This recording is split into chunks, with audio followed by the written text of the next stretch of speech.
అనేక పదవులు, జనరల్ సెక్రటరీగా, స్టేట్ వైస్ ప్రెసిడెంట్గా, అధికార ప్రతినిధిగా ఆయన పదవులు చేయడమే కాకుండా 2001లో ఆయనకి ఇంకొకరికి పెళ్లి కూడా కాలేదు. వారి తల్లి గారు వారి సర్పంచ్ని అంతకుముందు ఎప్పుడు కూడా తెలుగుదేశం గెలవనటువంటి పంచాయతీలో ఆయన వెనకుండి ఆ పంచాయతీని మన తెలుగుదేశం గెలిపించుకునే విధంగా ఆయన కృషి చేశారు.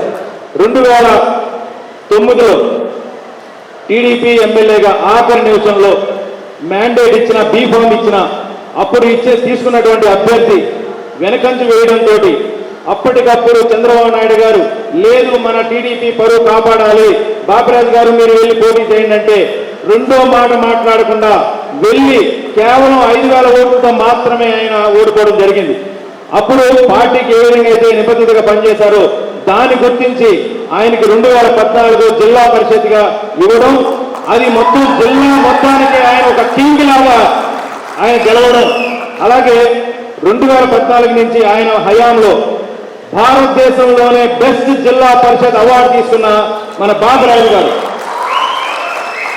సుమారు 1000 కోట్లతోటి అండర్ గ్రౌండ్ డ్రైనేజ్ అయితేనేమి, అక్కడున్న స్థానిక సమస్యలకు అయితేనేమి 1000 కోట్ల పైగా ఆయన జిల్లా పరిషత్ నిధులతో ఆయన చాలా శ్రమకు వచ్చి పనిచేయడం జరిగింది.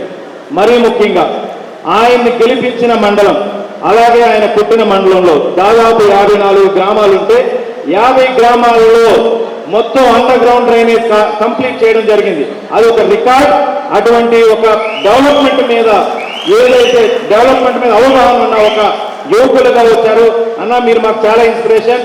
మీరు ఏదైతే 2001లో మీ అమ్మగారు వెనకాల నిలబడి అప్పుడు ఒక యువకుడుగా ఎలా అయితే పంచాయతీని ఎప్పుడు గెలవనటువంటి పంచాయతీని గెలిపించారో ఈ రోజు మీరు వెంకటరాజు గారు వెనకాల నిలబడి గెలిపించబోతున్నారు.